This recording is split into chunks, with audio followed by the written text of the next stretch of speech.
cosas, por eso te lo tengo que comprar. O sea, no aquí, no. Me supervale nada. Está bien. Bueno, entonces vamos a las obligaciones civiles y a las obligaciones naturales. En las obligaciones civiles, el vínculo proporciona al acreedor una acción para que pueda exigir el cumplimiento de forma judicial en caso de que el deudor se niegue a cumplir.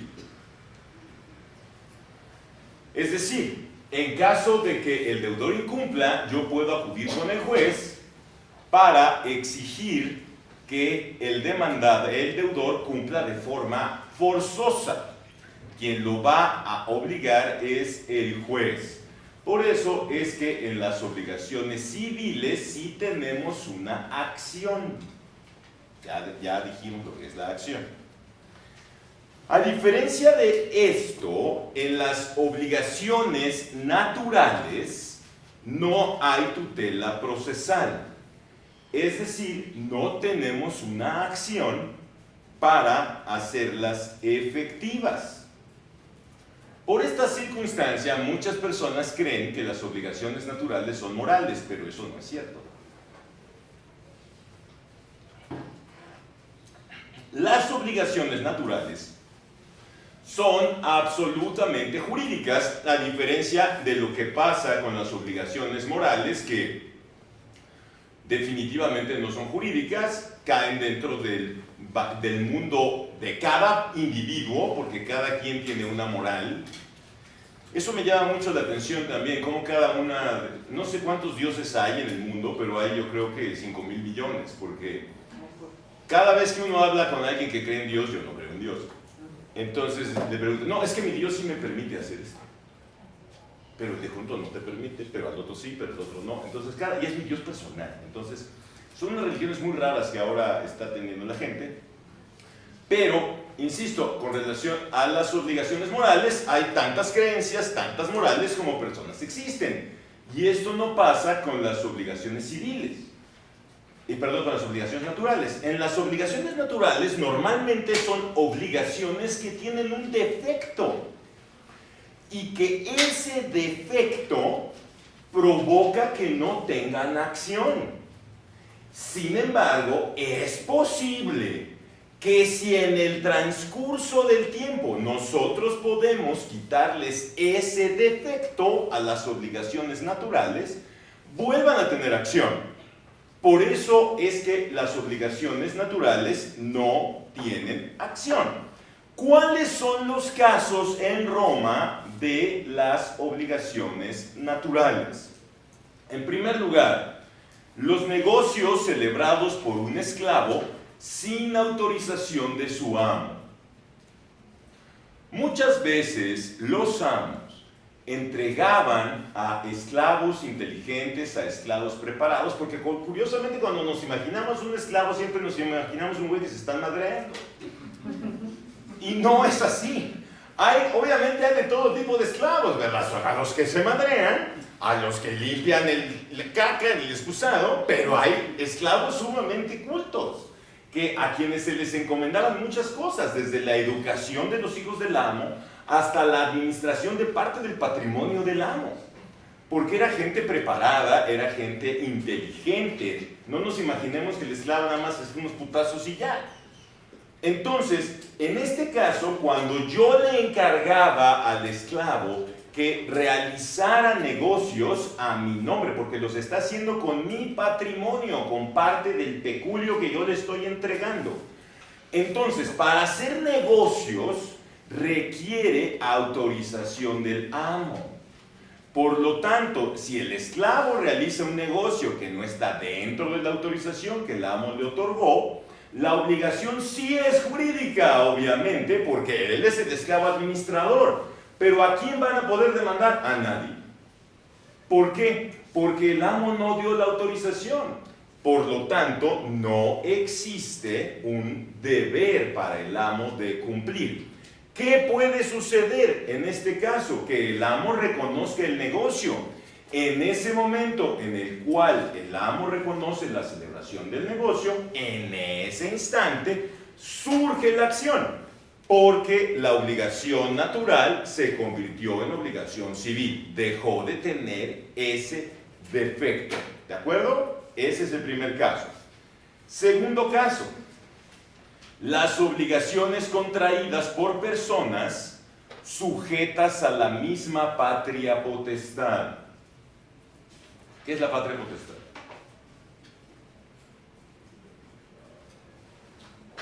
Era el poder que tenía el pater familias sobre los miembros de su domus, perfectamente. ¿Cuáles son los requisitos para ser persona? Ser libre, ser ciudadano romano y no ser sujeto a la potestad. Entonces, son tres, ¿verdad? El status libertatis,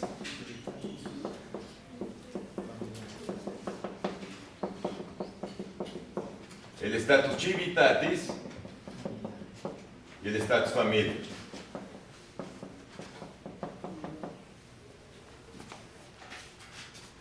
Ser libre, ser ciudadano romano y no estar sujeto a patria potestad. Las únicas personas, ¿quiénes eran?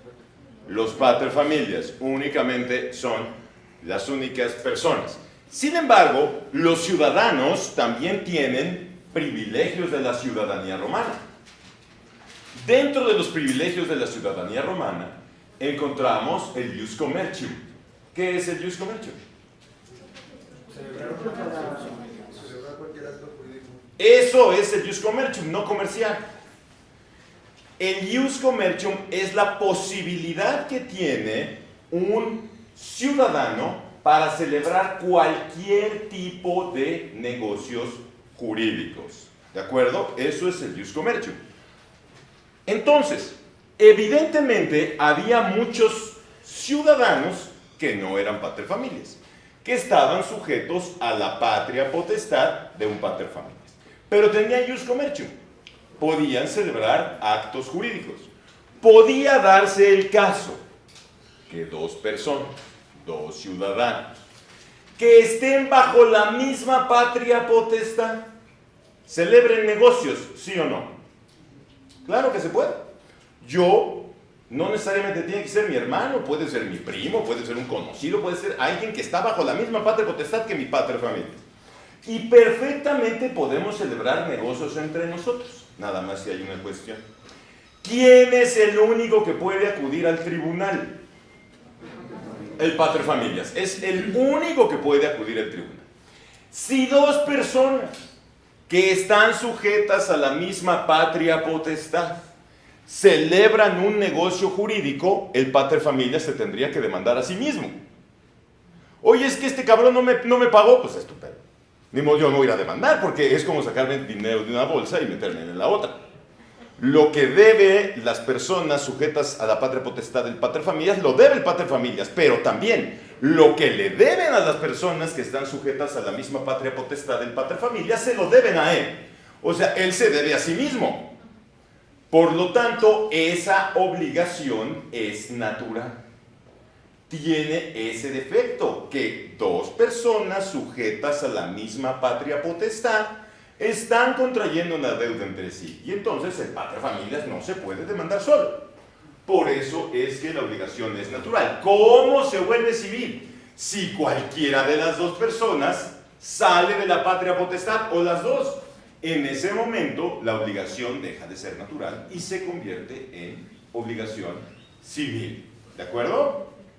Bueno, tercero, las obligaciones extintas debido a capitis de minutio.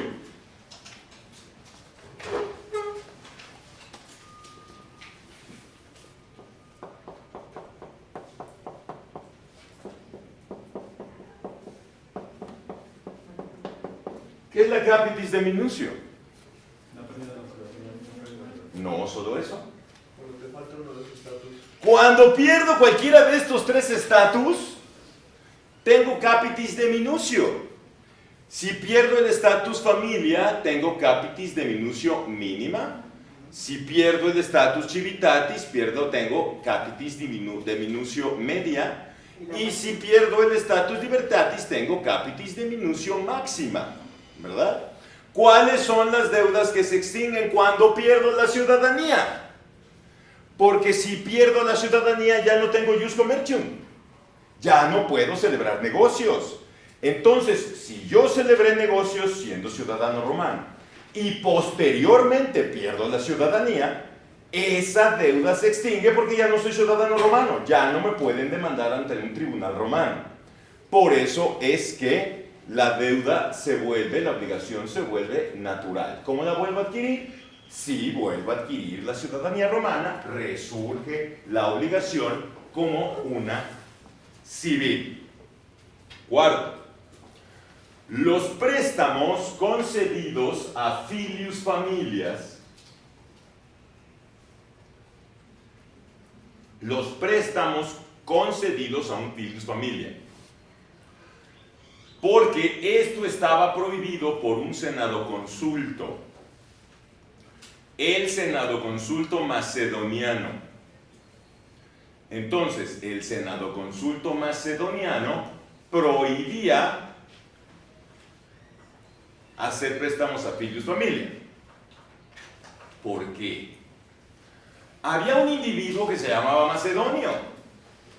Aquí siempre surgen nombres para sus hijos, ¿verdad? Entonces, en lugar de ponerle Bad Bunny, qué pendejada, se están llamando ahora los niños. Entonces, mejor Macedonio. O sea, que venga Bad Bunny, no, porque Macedonio. Pues Macedonio era un filius familia que le gustaba mucho apostar. Y ya debía un chingo de dinero. Ya habíamos dicho que cuando debes mucho dinero vas a perder la libertad o te van a vender. Y el pater familias de Macedonio era muy rico. Entonces, ¿qué hizo Macedonio? Como hizo lo que cualquier persona en su estado mental hubiera hecho, fue y mató a su papá para heredar.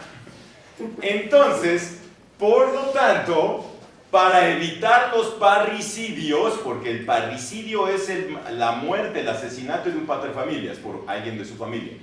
Entonces, para evitar el parricidio, se decidió prohibir los préstamos a filius familia para que estos no se pudieran endeudar. Entonces, si el filius familia se endeudaba, estas obligaciones que surgían de este tipo de negocios son naturales.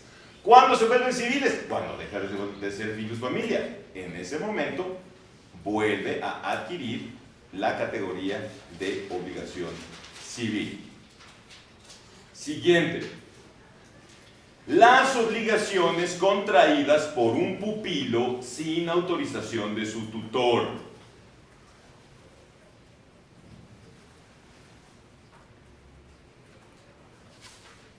Ya habíamos dicho, bueno, deben de saber, alguien sujeto a tutela en Roma, que son los infantes y los impúberes. ¿Qué es un infante y qué es un impúber? El infante era el niño, ¿no? O sea, como de 0 a, creo que 12 años. No, ese ya es un puber. De 0 a 7, porque la palabra infante viene del latín infans, que significa el que no sabe hablar bien. O sea que todos ustedes aquí son infantes, no obstante la pinche edad de lagartones que tienen, siguen sin saber hablar. Entonces, de 0 a 7 son infantes. En México hasta la muerte siguen siendo infantes. Y los impúberes son menores de 14 en hombres y menores de 12 en mujeres. ¿Por qué son impúberes? Porque no tienen vello púbico. La palabra puberto no existe. De una vez, eso no existe. Digo, si la quieren usar, pues me vale madres, pero parte de su infancia, ¿no? Entonces, ellos están sujetos a tutela. Las mujeres también están sujetas a tutela. Las mujeres solamente para determinados negocios. Para comprar y vender inmuebles, para hacer testamento y para casarse necesitaban tutor. Para esos 3 negocios solamente. Bueno, pero los impúberes ya podían celebrar negocios con autorización de su tutor, ya podían comprar, vender, hacer préstamos, recibir préstamos, ya podían hacer lo que fuera, pero con autorización de su tutor. Si no tenía autorización de su tutor, el negocio sí valía, pero era natural. No se podía demandar al pupilo sujeto a tutela porque no tenía autorización del tutor. Aquí, aunque se vuelva puber, no se vuelve civil. Es así, no. A menos que después que analice el asunto el tutor y da su autorización, sería la única manera de que el asunto la obligación se volviera civil. De lo contrario, siempre va a ser natural. ¿De acuerdo? Bueno. Siguiente. Las deudas extintas debido al efecto novatorio. Novatorio es con V. V es la de vaca. Pinches infantes. Al efecto novatorio de la litis contestatio.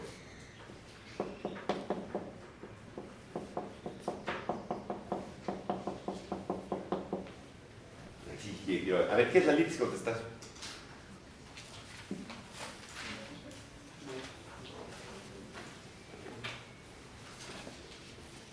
A ver, güey, sí es cierto, ¿cuál es la litis contestatio? Era cuando... ¿Cómo se llama? No sé. No, espérate, estoy pensando. Era cuando el pretor, cuando el pretor hacía un resumen de todo lo ocurrido en el litigio. Era el acto del frente del magistrado, Ajá. en la que los testigos daban memoria de todo lo que había sucedido en la fase. Curiosamente, las dos cosas están bien, solamente que en distinta época histórica. Lo que tú dices es en las acciones de la ley.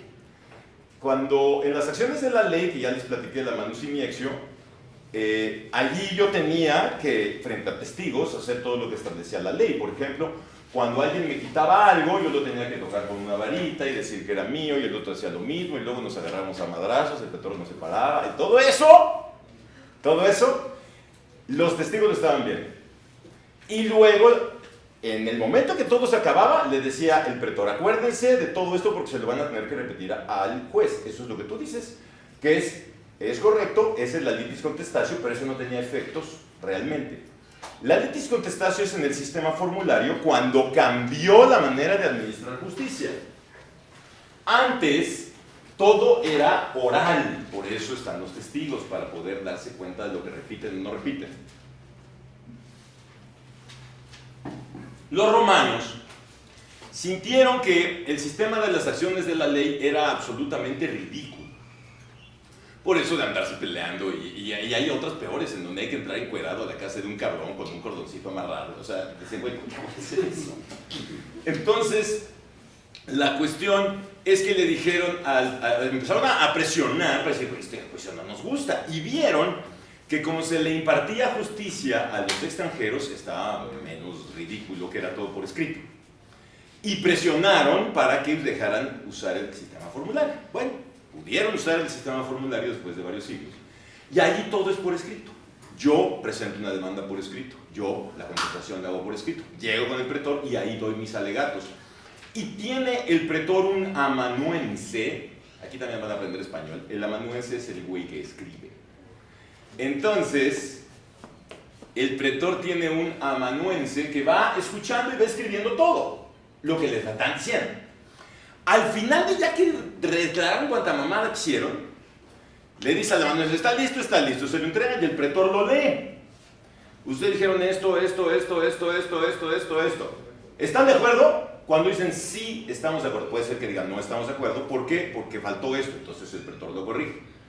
Si dicen ya estamos de acuerdo, ese momento en el cual las partes manifiestan su conformidad con la fórmula se llama litis contestatio.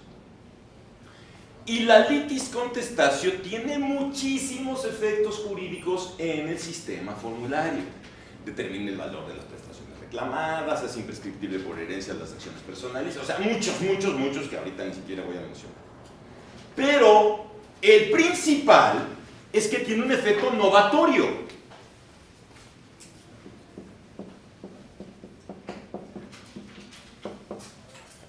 Novatorio. La novación es una figura por la cual cuando yo tengo algo jurídico, uno de los elementos lo cambio por otro distinto. Eso es la novación. Vemos en una obligación sujeto activo, sujeto pasivo y objeto. ¿Cuándo hay innovación? Cuando cambio al deudor, o cuando cambio al acreedor, o cuando cambio el objeto directo, o cuando cambio el objeto indirecto. Ahí hay innovación, ¿de acuerdo? El efecto novatorio de la litis contestatio consiste en que me va a canjear mi derecho de acción, y ya habíamos dicho que el derecho de acción lo tienen todos los ciudadanos. Esa facultad que tienen todos los ciudadanos para acudir al tribunal a hacer valer sus derechos, ¿verdad? Eso es el derecho de acción. Bueno, entonces yo llego al juicio con mi derecho de acción. Y la litis contestatio lo que va a hacer es canjearme ese derecho de acción por el derecho a que me dicten una sentencia justa. Eso es lo que va a hacer la litis contestatio. Cambiar mi derecho de acción por el derecho a que me dicten una sentencia justa. Entonces, vamos a pensar lo siguiente, para que quede más claro. Estamos en un programa de concursos. En el programa de concursos, yo he ido ganando premios, que es mi derecho de acción. Llego al momento de la litis contestatio y me dice el pretor Chabelo: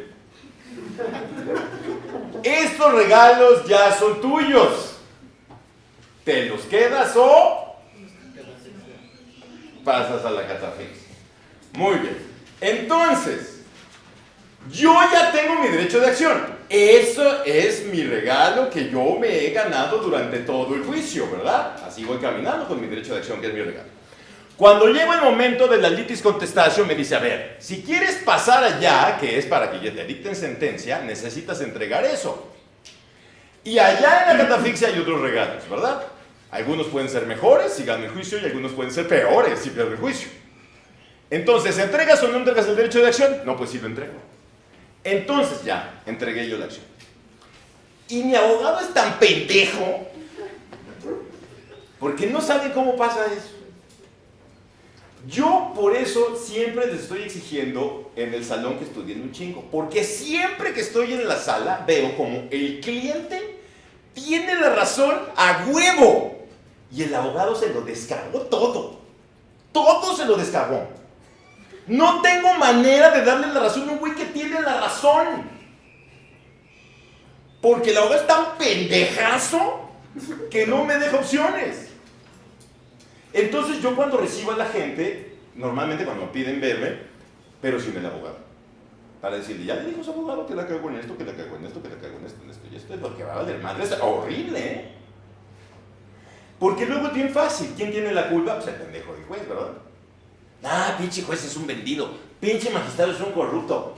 Sí, ¿por qué no le dices que no presentaste pruebas o que se te fueron del plazo que establecía la ley, o que no presentaste la prueba idónea, o que aquel cabrón presentó pruebas y te valió pito, etcétera, y le descargaste el asunto? Ah, pero es mi culpa.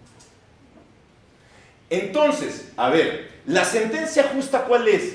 ¿La que le da la razón a quien la tiene? No, eso no es una sentencia justa. Nosotros tenemos que diferenciar la realidad de dos cosas. Existe la verdad real, y la verdad real es la que cada uno vive. Y existe la verdad jurídica. La verdad jurídica es la que se plasma en los documentos para demostrar una verdad en la realidad. Muchas veces la verdad real no coincide con la verdad jurídica. Y sin embargo la sentencia es justa. Y la gente va a decir: no mames, qué poca madre, si a mí sí me deben y ahora resulta que no me van a pagar porque el juez dijo que no me va a pagar por culpa del pendejo de mi abogado. Entonces, la sentencia está bien dictada, pero el efecto novatorio de la litis contestatio ya me quitó el derecho de acción. ¿Puedo volver a iniciar el juicio? Ya no. Nunca. Jamás. Por este es el motivo por el cual no se puede intentar el mismo juicio 2 veces. Porque ya no tengo el derecho de acción, ya lo entregué para que me dictaran el derecho, entregaran el derecho a que me dictaran sentencia. Entonces, ¿quién se equivocó? El juez no se equivocó, el que se equivocó fue el abogado. En este caso, mi deuda se extingue. Ya no la voy a poder cobrar aunque me la deban. Y en esta sí no hay remedio. Porque no hay manera en la cual esa deuda se pueda volver a cobrar, porque ya hay una sentencia que decretó que no se debería de haber pagado. Y esa deuda que originalmente era civil, se volvió natural. ¿De acuerdo? Bueno, esa es la realidad. Bueno. Siguiente. Las deudas extintas por una sentencia injusta. También hay de esas. Puede ser que el juez sí se la llama mamá. Que yo le di absolutamente todos los pinches elementos necesarios para que me dictara sentencia. Y aún así le valió pito y no me dio la razón. Pues en ese caso también mi deuda se vuelve natural. Yo puedo tratar de demandar al juez por pendejo, porque vaya que hay un chingo. Entre más gente en el mundo hay más pendejos. Siempre hay más pendejos que gente inteligente, eso es una norma, si no, ¿por qué ganó López Obrador? ¿Por qué nos siguen defendiendo?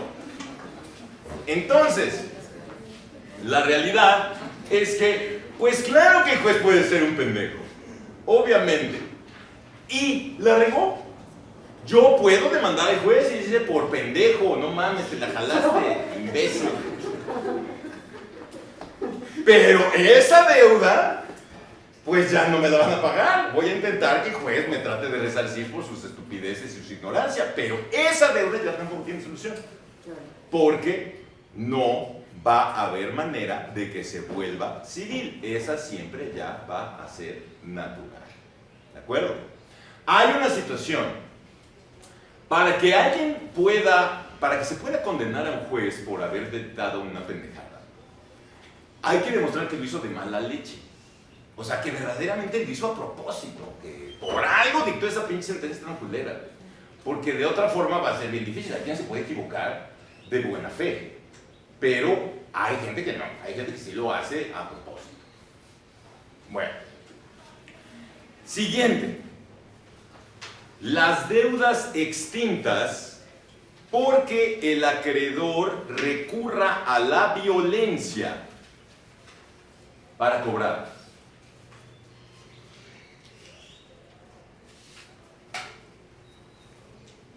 Desde Augusto se prohibió la ley del talión.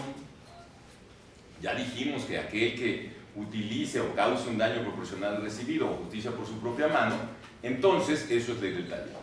Desde la época de Augusto estaba prohibido que alguien recurriese a la violencia para cobrar una deuda. El que recurriese a la ley del talión, el que recurriese a la violencia, el castigo era perder el derecho de acción. Entonces ya no podía yo demandar el cumplimiento de esa deuda porque había recurrido justamente a la violencia para intentar cobrar. Y por último, las deudas extintas por prescripción. Ya hablamos de la prescripción aquí, que es la adquisición o pérdida de un derecho por el simple transcurso del tiempo. En Roma, para reclamar una deuda tengo el lapso larguísimo de 1 año. Si en 1 año no cobro, me chingo y pierdo el derecho de cobro. En México hay muchos términos de prescripción. El término general de la prescripción para perder un derecho es de 10 años. Ese es el término general. Pero hay términos especiales y la ley los prevé. Hay términos que son mucho más breves. Hay términos que incluso son de 3 meses, por ejemplo. Entonces nosotros tenemos que recurrir a la ley para determinar si la obligación está prescrita o no. Porque si está prescrita voy a perder, porque la prescripción se estudia de entrada. Entonces, si está prescrito el derecho, no va a poder reclamarlo. Y la deuda se convierte, aunque fue civil en algún momento, se volvió natural y tampoco ya hay manera, bueno, sí hay una manera de volverla a ser civil. ¿Cómo la vuelvo a hacer civil? En México. Si yo cito al deudor ante un notario, ante un corredor público o ante el juez y le pregunto, oye cabrón, ¿es cierto que tú me debes esto? Y si él dice, sí, sí te lo debo, vuelve a ser civil a partir de ese reconocimiento de adeudo. Vuelve a correr el término. Y de una vez apúntenlo porque no mames. Bueno.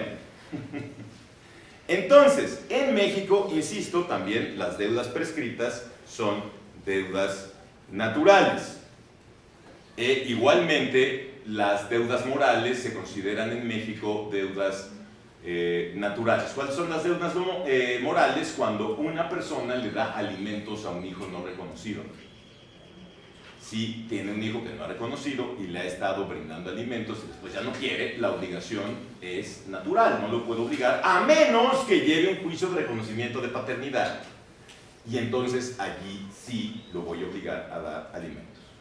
Este caso es muy interesante, miren. Siempre se los hago mención en todas las clases.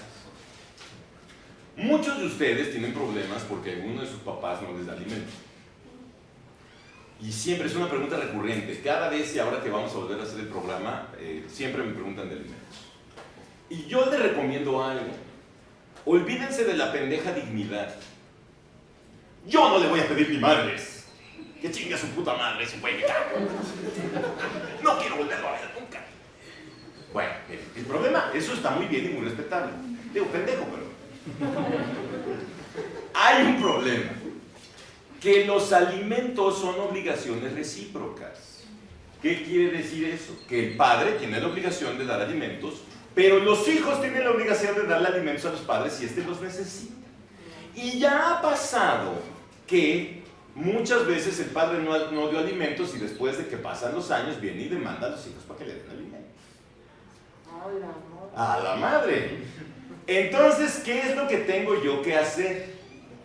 Yo, aunque el cabrón sea un pendejo muerto de hambre y viva en la calle e inhale foco, lo tengo que demandar. Lo tengo que demandar. ¿Por qué? Para que no me pague. Pero ya lo demandé. Porque en el momento que yo lo demando, ese güey ya no tiene derecho a pedirme a mi alimento. Pero lo tengo que hacer. Y lo digo todas las clases. Y siempre llega después de un ensayo un pendejo. Mi papá me demandó. Entonces, por favor, háganlo. O cuando vean ese tipo de casos, recomiéndenlo. La gente debe demandar para después evitar problemas. Recuerden algo que es sumamente importante. Normalmente la gente va al abogado cuando ya tiene un pedo de la chingada. Y la verdad es que el abogado lo que debe de hacer es evitar los problemas. Y se cobra también, ¿eh? Pues tienes que hacer esto, si no te va a cargar la chica. Y por eso también se cobra. Uno puede llevar el juicio, puede hacer cosas. Ya, oye, pero es que no tiene ni madre, ya les dije, es el pinche fumador de foco de la esquina. No nos importa. El tema es que tú estés tranquilo por todos los demás días de tu vida. Que eso es lo que importa. ¿Cuándo pueden demandar alimentos? Cualquier momento. ¿Y de cuánto tienen derecho a cobrar alimentos? De los 0 años hasta los 25. ¿Por qué hasta los 25 y no hasta los 18? Quien está estudiando hasta los 25. Quien no está estudiando hasta los 18. Porque dice el Código Civil que los padres tienen el deber de darles un oficio o carrera a los hijos. Y entonces, mientras estén estudiando y tengan buenas calificaciones, porque también eso dice la Corte, entonces pueden reclamar alimentos hasta los 25 años.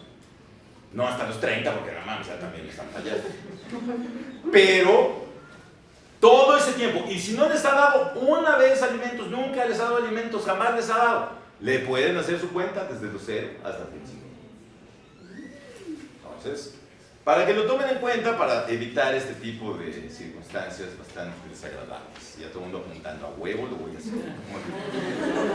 Bueno, entonces, Estas son las obligaciones civiles y las obligaciones naturales. Vamos con el siguiente tipo de obligaciones.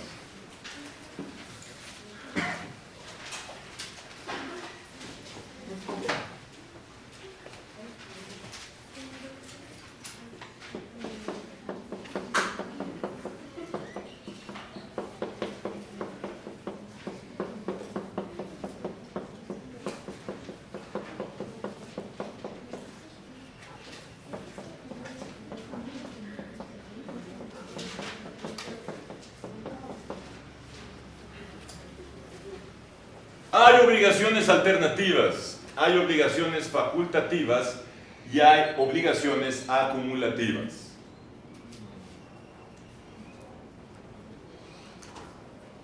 En las obligaciones alternativas, el sujeto pasivo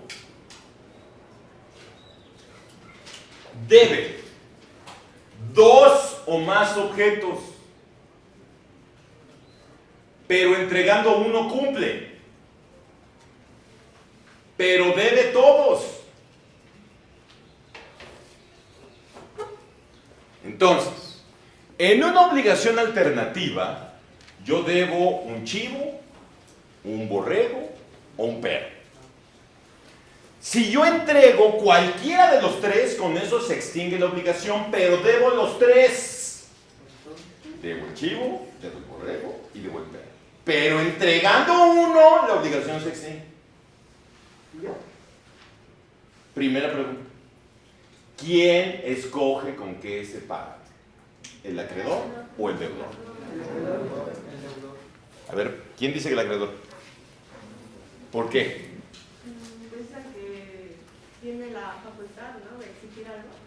Ah, no, claro, pero ¿por qué él tiene el derecho de exigir? Él tiene derecho a que le paguen, ¿no? ¿Por qué él tiene el derecho a escoger con qué le pagan? Pues por esa misma facultad, ¿no? ¿Quién dice que el deudor? ¿Por qué? Como en los embargos, ¿no? O sea, bueno. No es un embargo. Pero, o sea. No, pero- es que el ejemplo no cabe. Ok. Porque en un embargo, a mí me deben dinero. Y lo que yo estoy haciendo al embargar es garantizar que me van a pagar el dinero. ¿Ok? Ahí solamente una cosa me deben. Por eso te digo que ahí no aplica. Porque estoy garantizando, pero no importa, porque la garantía no tiene que ver con una obligación alternativa. En la obligación alternativa debo varios objetos. Entonces, dime. Por ejemplo, entonces podría ser el acreedor porque si estás haciendo esto es que estás buscando una especie de conciliación antes de llegar a algún procedimiento, ¿no? Entonces el acreedor, con base en esto, que el acreedor puede llegar a una negociación de, bueno, no me des los 3 animales, nada más dame uno. Te puedo poner, bueno, o con la deuda.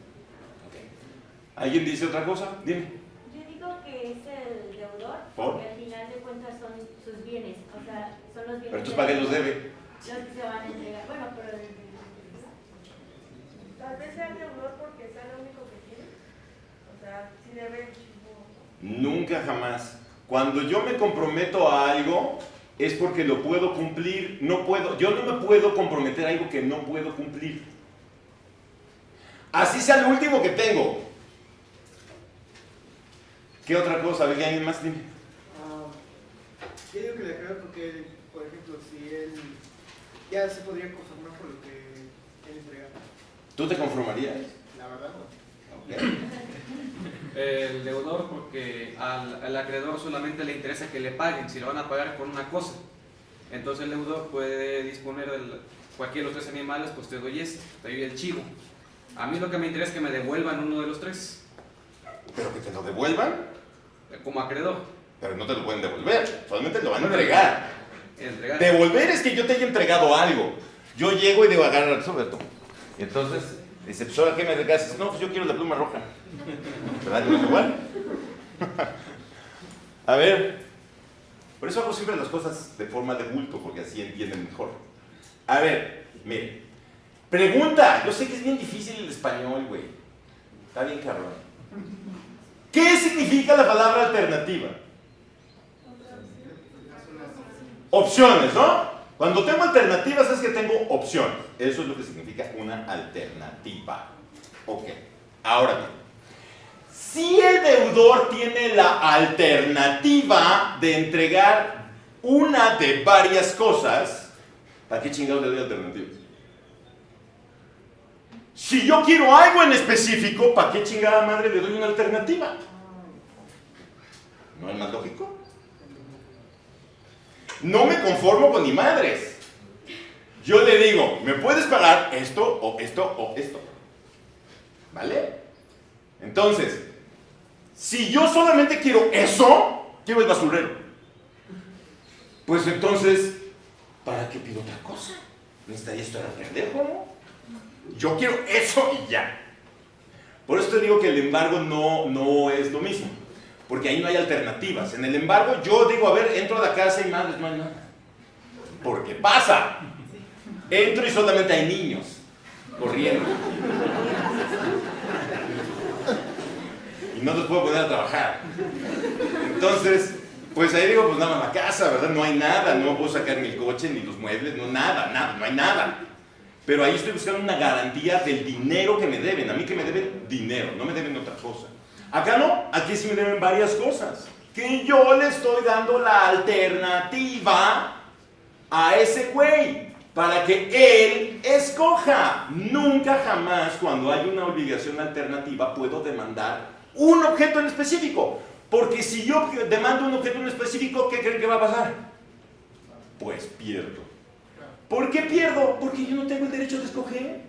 ¿Quién tiene el derecho de escoger? Aquel pendejo. Entonces llego con el juez y digo, y ese pendejo no me paga y me debe esto o esto o esto, dile que me pague. Y entonces el juez llega y le dice, cabrón, de estas cosas que debes, que son 50, ¿cuál le entregas, hijo de la chingada? Porque si tú no entregas, entonces yo escojo. El juez, pero no el otro. Porque no tiene la posibilidad del acreedor de escoger y el juez no le va a dar la posibilidad de escoger. Si la persona no escoge, el juez escoge. Esa es la regla siempre. ¿Ok?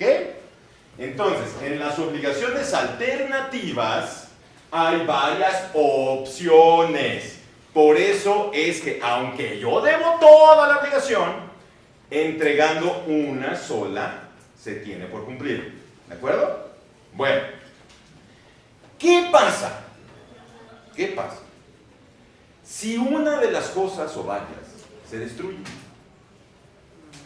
entonces hay una serie de hipótesis al respecto.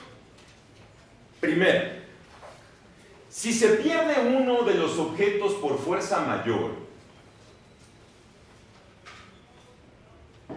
o caso fortuito, ¿qué diferencia hay entre caso fortuito y fuerza mayor? El caso fortuito puede ser cualquier situación de la naturaleza. ¿Cuál? El caso fortuito puede ser, por ejemplo, la muerte, puede ser que se acaba una obligación en cuanto se la quedó. ¿Y el caso fortuito? Eso es el caso fortuito. ¿Y la fuerza mayor? Digo que realmente ya está por un lugar. No, mira. El caso fortuito es todo acto de la naturaleza imprevisible e insuperable que provoca que un objeto se pierda o que algo se pierda. Caso fortuito, cualquier acto de la naturaleza. El temblor de Turquía. Eso es un caso fortuito. Nadie lo puede prever y nadie lo puede impedir. A eso es cuando decimos que es imprevisible e insuperable. Entonces, si yo debo el chivo, el perro y el borrego y decido que entonces los tengo guardados y viene un temblor en México, que casi tampoco pasan, y se abre la tierra y se traga el chivo. Eso es caso fortuito. Fuerza mayor. La fuerza mayor es todo acto del ser humano, también imprevisible e insuperable, que provoca exactamente lo mismo, que el objeto se pierda. Tristemente, el robo en México ya no es fuerza mayor, porque cuando uno sale y se sube al metro, se prepara para que lo asalten. Yo cuando me subo al metro siempre pues, me voy con una identificación por si me madrean, sepan quién soy. Y con 500 pesos para que no me digan jodido y les doy algo. Entonces, desafortunadamente en México, pues, la fuerza mayor ya no es el robo, pero digamos en cualquier parte del mundo civilizado, del cual no participamos, es fuerza mayor el robo. También si de repente, eso sí puede suceder, que un coche pierda los frenos y madre, mate mi chivo o mate al caballo o mate el tío Beta, ¿verdad? Eso también sería fuerza mayor. Entonces, la diferencia entre caso fortuito o fuerza mayor es que uno es de la naturaleza y otro es un acto del ser humano, que no se puede prever y que no se puede impedir. Bueno, entonces, si uno de los objetos se pierde por caso fortuito o fuerza mayor, el deudor tiene dos opciones: entregar el objeto que queda o pagar el valor del que se perdió. Pero no se extingue la obligación. Esa es la primera hipótesis. Ah, por cierto, cuando esto sucede, cuando uno de los objetos se pierde y solamente queda uno de la obligación alternativa, esto se llama concentración de la obligación alternativa. En lugar de tener varias opciones, ya solamente tenemos una. Y entonces tenemos que saber qué hacer cuando se concentra una obligación alternativa. No nada más podemos decir, ya nos chingamos. Siempre hay soluciones. ¿Ok? Bueno, segundo caso. Si todos los objetos se pierden por caso fortuito o fuerza mayor, la obligación se extingue. Eso sí, si todos.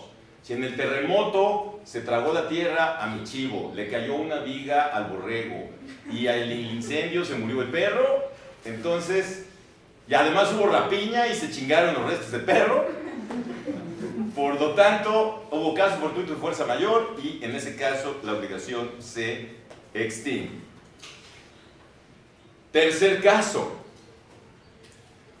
Si los objetos se pierden por culpa del deudor, culpa es negligencia, eso es culpa.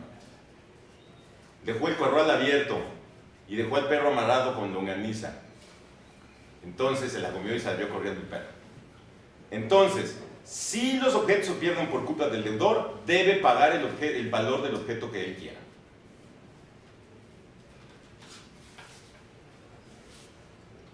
Siguiente hipótesis. Si uno de los objetos se pierde por culpa del acreedor, hay varias opciones. Tener por extinta la obligación. Esa es la primera. La segunda, el que pueda exigir una indemnización por el objeto que se perdió y entregue el que queda. Entonces, o se tiene por cumplida la obligación, o se entrega el objeto que queda y se exige una indemnización por la que se perdió. Yo por poder escojo esa última. Siguiente caso. Si un objeto se pierde por culpa del deudor y el otro por caso fortuito, uno por culpa del deudor y el otro por caso fortuito, tiene que entregar el valor del objeto que quiera. Debe pagar el valor del objeto que él decida. ¿Sí? Pero entonces en Roma la fuerza mayor sí era, el robo sí era considerado como fuerza mayor. Por supuesto, porque para empezar, para el ratero el castigo eran azotes, cabrón. Entonces, y no estaba chido. Entonces, no mutilación de mano, pero sí unos buenos madrazos. Así que claro que sí. Bueno, dudas hasta aquí. Nos vemos el viernes.